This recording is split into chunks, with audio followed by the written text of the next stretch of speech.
Kapodra police સ્ટેશનના વાહન ચોરીના ગુનામાં 7 વર્ષથી નાસ્તા ફરતા આરોપીને ઝડપી પાડતી સુરત શહેર ક્રાઇમ બ્રાન્ચ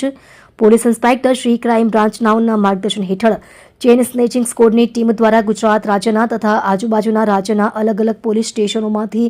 ગંભીર પ્રકારના ગુનાઓમાં નાસ્તા ફરતા આરોપીઓની માહિતી એકત્રિત કરી ટેકનિકલ સર્વેલન્સ તેમજ હ્યુમન ઇન્ટેલિજન્સ મારફતે વર્કઆઉટ કરી રહેલ હતા. દરમિયાન મળેલ બાતમી હકીકતના આધારે કાપોદ્રા પોલીસ સ્ટેશન ફર્સ્ટ ગુનો રજિસ્ટર નંબર 201/2018 એપીકો કલમ 379/114 મુજબના ગુનાના કામનો છેલ્લા 7 વર્ષ નાસ્તો ફરતો આરોપી કલીમ ઉર્ફે કલીમ કુરેશી મોહમ્મદ સફી ખાન ઉંમર વર્ષ 48 રહે દયાવાન યુપી ઢાબાના મેદાનમાં આવેલ કેફ મોટર ગેરેજમાં નેશનલ હાઈવે 48 ખરોડ જિલ્લા જીઆઈડીસી પાનોલી અંકલેશ્વર ભરૂચ મૂળ રહે પ્રકાશપુર થાના કંધઈ હનુમાનગંજ પ્રતાપગઢ યુપીના અને દયાવાન યુપી ઢાબાના મેદાનમાં આવેલ કેફ મોટર ગેરેજમાંથી ઝડપી પાડી કાયદેસરની કાર્યવાહી કરી કાપોદ્રા પોલીસ સ્ટેશનમાં સોંપવા તજવીજ હાથ ધરેલ છે. આ કામના